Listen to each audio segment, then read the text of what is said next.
I hope आप लोग अच्छे होंगे। ये आपका बायो का लेक्चर 7 होने जा रहा है, प्रैक्टिस है, ठीक है। 50 क्वेश्चन है, जो नहीं उनके लिए बता दूं, आप लोग तो जानते होंगे। कॉपी कलम लेके बैठिए, ज़्यादा बेटर रहेगा। PDF के लिए टेलीग्राम से जुड़ सकते हैं, लिंक आपको डिस्क्रिप्शन में मिल जाएगा। पौधे किस भाग से भोजन निर्माण करते हैं? पौधे किस भाग से भोजन का निर्माण करते हैं? तो परागण से करते हैं, प्रकाश संश्लेषण करते हैं, संचरण से करते हैं, या फिर अवशेषण से करते हैं। तो पौधे किससे करते हैं? प्रकाश संश्लेषण से भोजन प्राप्त करते हैं। मछली निम्नलिखित की सहायता से सांस लेती है? फेफड़े, त्वचा, पंख या फिर गिल, ठीक है। तो मछली किससे श्वसन करती है? अपने वो गिल से करती है। निम्नलिखित पादप अंगों में से कौन सा अंग श्वसन अंग है? फूल, पत्ती, जड़ या इनमें से कोई नहीं, ठीक है। तो पादपों में कौन सा अंग श्वसन अंग है के रूप में जाना जाता है? पत्ती। हाइड्रोफाइट कहते हैं बिना जल के पौधे को, बिना मिट्टी के पौधे को, बिना कार्बन डाइऑक्साइड के पौधे को, इनमें से कोई नहीं, ठीक है। हाइड्रोफाइट किसे कहते हैं? बिना मिट्टी के पौधे को कहते हैं। सबसे अधिक लोहा पाया जाता है किसमें पाया जाता है? केला में, हरी सब्जी में, दूध में या फिर सेब में, ठीक है। तो जिंक की मात्रा सबसे ज़्यादा कहाँ पाई जाती है? हरी सब्जियों में मिलती है। पौधे में जल की ऊपर की और गति करती कहलाती है जल स्राव, वाष्पण, रसारोहण या वाष्पोत्सर्जन, ठीक है। तो पौधों में जल की ऊपरी गति को क्या कहते हैं? तो उसे कहते हैं रसारोहण कहते हैं, ठीक है, रसारोहण कहते हैं।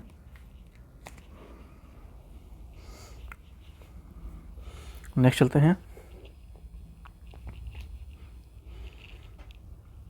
किस घोल की अम्लता या क्षारीयता नापने के लिए pH स्केल का किसने सबसे पहले दिया था?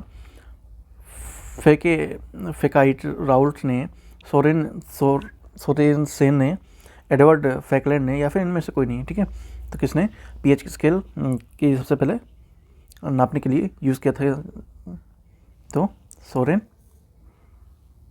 सोरेनसेन ने किया था। अदरक क्या होता है? अदरक होता है रूपांतरित इसमें होता है मूल में, पत्ती में, तना में या फिर प्रतान में, ठीक है। तो अदरक किसमें उत्पादित होता है? तना में होता है। रेशम किससे उत्पन्न होता है? रेशम के कीड़े के अंडे से, रेशम के कीड़े के प्यूमा से, रेशम के कीड़े के लार्वा से या फिर सन कीड़े से। तो रेशम किससे बनता है? ये पूछना चाह रहे हैं। तो रेशम के जो कीड़ा है उसका प्यूमा होता है, उससे रेशम बनता है। फलों को पकाने के लिए किसका उपयोग किया जाता है? मीथेन का, एथेन का, एथिलीन का या फिर एसीटिलीन का, ठीक है। तो फलों को पकाने के लिए किसका उपयोग किया जाता है? एसीटिलीन का किया जाता है। का अपशिष्ट मानव अल्ज़ाइमर रोग किसका अभिलक्षण है? वक्र कोशिका का, तंत्रिक कोशिका का, मस्तिष्क कोशिका का या फिर यकृत कोशिका का, ठीक है। तो किसका लक्षण है? अल्ज़ाइमर रोग किसका अभिलक्षण है? तो वो है मस्तिष्क कोशिका का। 1 ग्राम वसा देती है, क्या देती है? 30 ग्राम ऊर्जा, 17 kg ऊर्जा, 9.3 kcal ऊर्जा या फिर 4 mg ऊर्जा। तो 1 ग्राम वसा में कितनी मात्रा में ऊर्जा प्राप्त होती है? तो 4 mg होती है। कौन सा विटामिन रक्त को जमाने में मदद करता है? विटामिन ए, विटामिन बी, के या फिर सी, ठीक है। तो रक्त का थप्पा जमाने में कौन सा विटामिन मदद करता है? विटामिन के। सूर्य की रोशनी से हम प्राप्त करते हैं vitamin A, vitamin B, vitamin C या फिर विटामिन डी, ठीक है। तो सूर्य की रोशनी से आप सभी लोग लगभग जानते होंगे विटामिन डी की मात्रा मिलती है।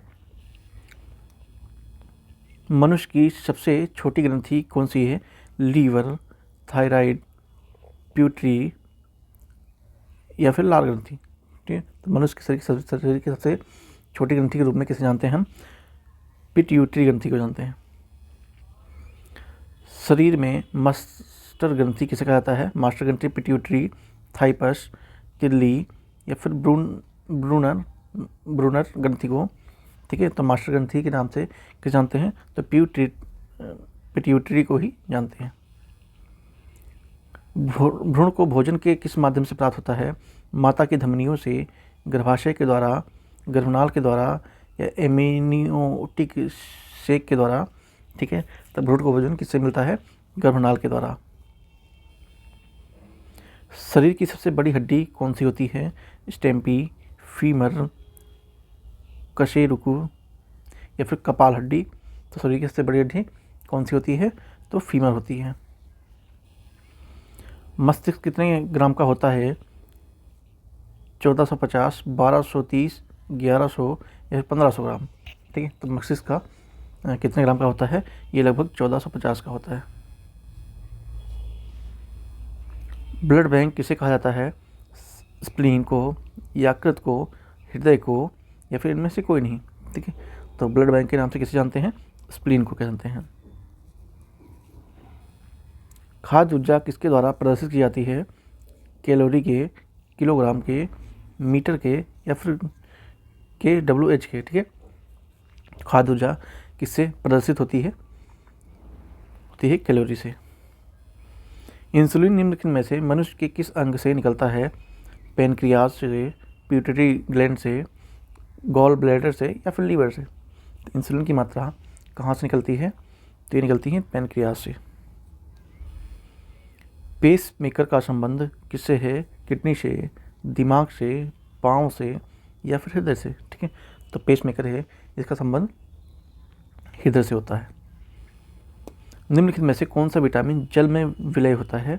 A, E, C या फिर विटामिन D। तो जल में कौन सा विटामिन विलय हो जाता है? तो विटामिन C। कौन सा विटामिन वसा में घुलनशील होता है? विटामिन K, B1, B2 या फिर C। तो वसा में घुलनशील विटामिन कौन होता है? Vitamin K। एक शाकाहारी को अपने शरीर के लिए आवश्यक फास्फोरस कहाँ से मिल सकता है? सोयाबीन से, मछली से, चावल से या फिर दूध से। ठीक है। शाकाहारी उसको फास्फोरस की मात्रा सबसे अधिक कहाँ से मिल सकती है? दूध से मिलती है। मानव शरीर के किस अंग में हड्डियों की संख्या सर्वाधिक होती है? अंगुलियों में, मस्तिष्क में, छाती में या फिर कशेरुकाएँ में। ठीक है। तो मानव शरीर में सबसे अधिक हड्डियों कहाँ पे होती है? तो ये आपका होती है अंगुलियों में।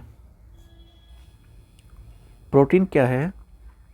पॉलीपेप्टाइड्स, पॉलीएसाइड्स या पॉलीएस्टर्स या पॉलीसेकेराइड्स। तो प्रोटीन क्या है? प्रोटीन आपका ये पॉलीपेप्टाइड्स है। निम्नलिखित में से कौन सा विटामिन यकृत में संचित किया जाता है? विटामिन K, विटामिन C या फिर D या फिर K। ठीक है। तो कौन सा विटामिन यकृत में संचित किया जा सकता है? तो विटामिन A को किया जा सकता है। निम्नलिखित में से किस विटामिन की कमी के कारण मसूड़ों से रक्त और दांत हिलने लगते हैं? विटामिन A, B, C या फिर D।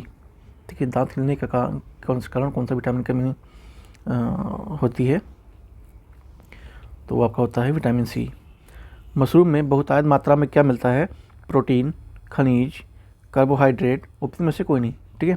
तो मशरूम से बहुतायत मात्रा में क्या मिलता है? प्रोटीन मिलता है। किस मानव अंग में सर्वाधिक कोलेस्ट्रॉल का उत्पादन होता है?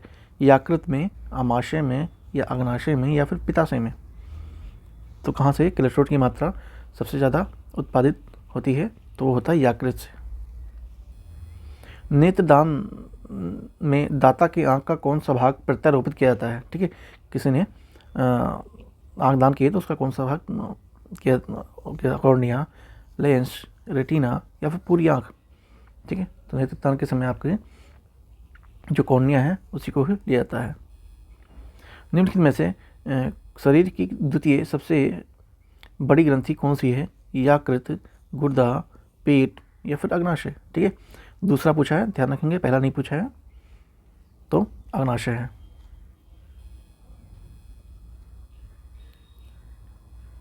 सेरिब्रम किससे संबंधित है? यकृत से, हृदय से, नाड़ी से या मस्तिष्क से। तो सेरिब्रम लगभग आप लोग जानते ही हैं, मस्तिष्क से संबंधित रखता है सेरिब्रम। मानव शरीर में भोजन के पाचन के संदर्भ में लाइपेज का स्राव कहाँ होता है? आमाशय में, यकृत में, बृहदंत में, अग्नाशय में। ठीक है। तो कहाँ पे होता है? ये होता है अग्नाशय में। खाद्य संसाधन तथा संचय द्वारा कौन सा पोषक तत्व अधिकांश रूप से प्रभावित होते हैं? प्रोटीन, कार्बोहाइड्रेट, विटामिन या फिर वसा। ठीक है, तो कौन से होते हैं? विटामिन होते हैं। भोजन श्रृंखला का 10% सिद्धांत किसने दिया था? विलियम हार्वे ने, मैडम क्यूरी ने, लिंडमान ने या फिर माल्थन ने। ठीक है, जो 10% का जो खाद्य श्रृंखला का आपने पढ़ाई होगा उसका सिद्धांत किसने दिया था? तो लिंडमान ने दिया था। प्रतिवर्ती क्रिया का केंद्र क्या होता है? स्पाइनल कॉर्ड, सतही तंत्रिका तंत्र, मोटर तंत्रिका या फिर केंद्रीय तंत्रिका तंत्र। प्रतिवर्ती क्रिया का केंद्र कौन सा होता है? तो स्पाइनल कॉर्ड होता है। लार की प्रकृति कैसी होती है? अम्लीय, क्षारीय, उदासीन या फिर इनमें से कोई नहीं। तो लार की प्रकृति कैसी होती है? ये होती है अम्लीय होती है। न्यूरॉन इकाई है क्या है? संयोजक ऊतकों का, पेशी ऊतकों का, तंत्रिका ऊतकों का या फिर एपिथेलियम ऊतक का। तो जो न्यूरॉन है वो किसकी इकाई है? वो तंत्रिका ऊतक का। किस हार्मोन द्वारा हृदय संपादन तथा रुधिर दाब बढ़ जाते हैं? गेस्ट्रीन, एड्रिनल, पिट्यूटरी या फिर एस्ट्रोजन। ठीक है, तो किस हार्मोन से हृदय के संपादन और रुधिर मतलब रक्तचाप बढ़ जाता है, ब्लड प्रेशर बढ़ जाता है? तो कौन सा हार्मोन है? वो है एड्रिनल के द्वारा बढ़ जाता है। पके हुए आम में कौन सा विटामिन होता है? ए, विटामिन बी, विटामिन सी या फिर विटामिन ई। जो पका हुआ मैंगो होता है उसमें कौन सा विटामिन पाया जाता है? तो उसमें विटामिन ए की मात्रा पाई जाती है अच्छी खासी। कार्ड फ्लावर ऑयल किसका संयुक्त समृद्ध स्रोत है? Vitamin B2, C, vitamin A या फिर विटामिन B12। जो कार्ड लीवर है किसका संयुक्त समृद्ध स्रोत होता है वो? तो विटामिन ए का होता है। कहाँ पाचन एवं श्वसन मार्ग एक दूसरे को अतिक्रमण करते हैं? पाचन और श्वसन मार्ग स्वर यंत्र में, श्वास नली में, ग्रासनी में या फिर भोजन की नालिका में। तो मतलब कहाँ पे? श्वसन मार्ग में एक दूसरे से मिलते हैं पाचन में। ठीक है, तो कौन सा वो स्थान है? वो है स्वर यंत्र में। वह पदार्थ जिसकी कमी से डिहाइड्रेशन होता है किससे होता है? नमक की कमी से, खून में की कमी से, पानी की कमी से या फिर लवण की कमी से।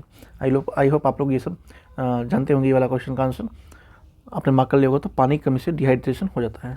आप लोग गर्मियों में सुना होगा पानी पीते रहिए, है ना। पुरुषों के बाध्यकरण शल्य क्रिया को क्या कहते हैं?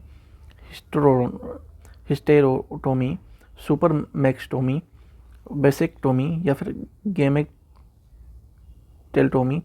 तो क्या कहते हैं शल्य क्रिया को? तो इसको वेसेक्टोमी के नाम से जानते हैं। अधिकतर पोषक तत्व रक्त में अवशोषित किए जाते हैं? बड़ी आंत में, मुंह में, छोटी आंत में या फिर पेट में। ठीक है, तो अधिकतर जो पोषक तत्व हैं वो रक्त में अवशोषित कहाँ पे होते हैं? तो वो होते हैं छोटी आंत में। नाड़ी गति द्वारा डॉक्टर ज्ञात क्या करता है? रक्तचाप, सांस की गति, हृदय की धड़कन या फिर इनमें से कोई नहीं। ठीक है, जो नहीं पढ़ रखा उनके लिए काफ़ी कन्फ्यूजिंग होने वाला है। तो हृदय की धड़कन नापता है, वो हृदय की धड़कन नापता है। मुख्य रूप से कौन सी वाहिकाएं हमारे शरीर के विभिन्न भागों से हृदय तक वहन करती हैं? सिराएं, धमनियाँ, कोशिकाएं या फिर सभी? ये तीनों मतलब। ठीक है, तो कौन का आंसर उसका है? वाहिकाएं हमारे शरीर के विभिन्न भागों से हृदय तक वहन करती हैं, तो शिराएं होती हैं। ठीक है, शिराएं होती हैं। आप प्रैक्टिस के लिए ले सकते हैं, टेलीग्राम से जुड़ जाइएगा। ये आपके यहाँ पे आंसर की भी दिया हुआ है, बाद में मैच कर सकते हैं। तो आपका 50 क्वेश्चन कंप्लीट हुआ। कमेंट बताइएगा आपके कितने आंसर सही हुए। वीडियो अच्छी लगे सब्सक्राइब जरूर कर सकते हैं। Thank you so much.